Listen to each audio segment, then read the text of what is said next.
Hi friends. How important are birds to you? It'd be a dull world without them. To Kate and I, birds are really important. And this one, Swift, is what I'm just going to be talking to you about, or reading you a story about. This is true. This actually happened. Kate and I love birds, but swifts fascinate me as much as any. It's called Swiftly to the Rescue. This was written a few years ago, probably 10 years ago, but it actually refers to an event, about 30 years ago, or very nearly that, in County Tyrone. In summer's warmth, the constant screaming of swifts reminds me of a dilemma we faced. To rescue a bird is a thrill, but this one was a real challenge. Above all others, swifts are birds of the air. Most birds fly, but swifts do little else. In the air, they collect insects in a wide mouth at whatever altitude they can best be found. These aerobatic birds scoop up water skimming close to its surface. Often they mate in the air, and it's now known amazingly that they even sleep on the wing when they're not nesting. Yes, that's correct, they sleep on the wing. Walking through a County Tyrone housing estate, my wife and I met boys with catapults looking guilty. Nearby at a house, something moved in the grass, and we discovered 2 swifts. They appeared to be adults, but they just struggled on the ground.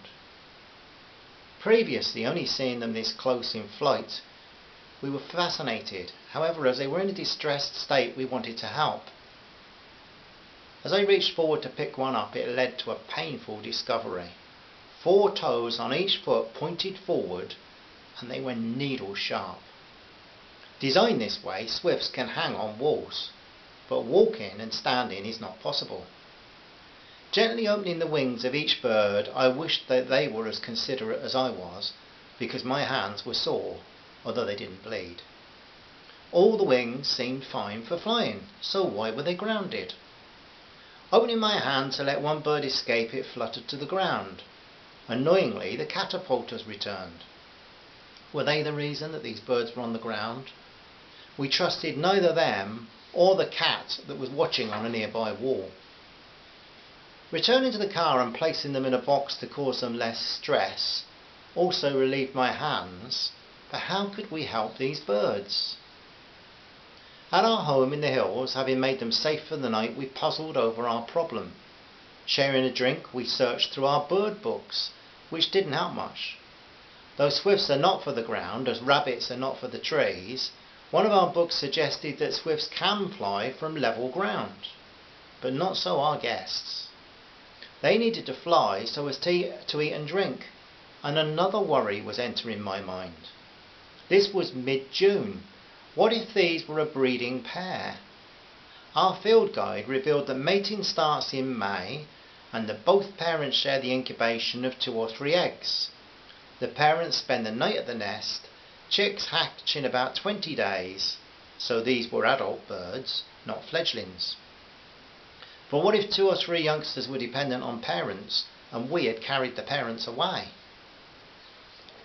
Our night was bad, and so it was for the birds, I'm sure, as we worried about them and their chicks.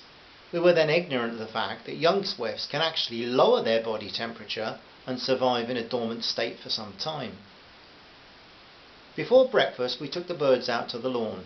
Trying each in turn, we found that even with a small throw, they just flapped to the grass.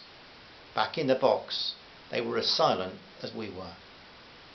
Deciding to try the public library, I returned with speed. Contradicting our own books, I had hold of a volume with vital information.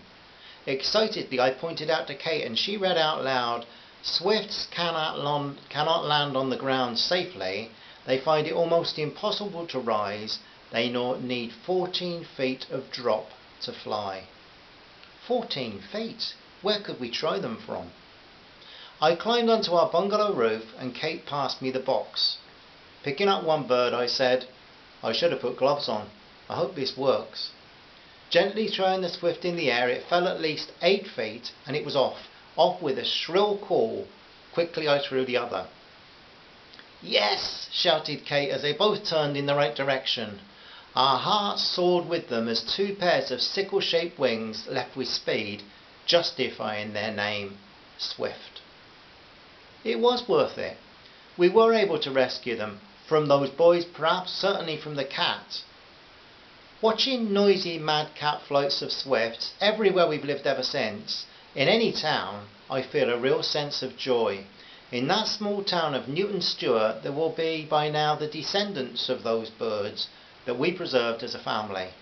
And succeeding generations will spend their winters in South Africa, or our winters in South Africa, and return each summer here to Ireland to bring us delight. Just shows how little we know, doesn't it really? Do you know, scientists once used to think that swifts disappeared into lakes at night. That's where they all disappeared. They didn't realise that they actually sleep on the wing. Isn't it amazing? Isn't creation absolutely wonderful? All our lives we can go on learning and still know this much. It would be great, wouldn't it, to have eternity to be looking at these things. And most of you can look forward to that, eh? Nice to talk to you, and hope that little tale was interesting to you. It certainly thrilled us at the time as we saw those swifts heading back to their nest. Bye for now. Bye bye.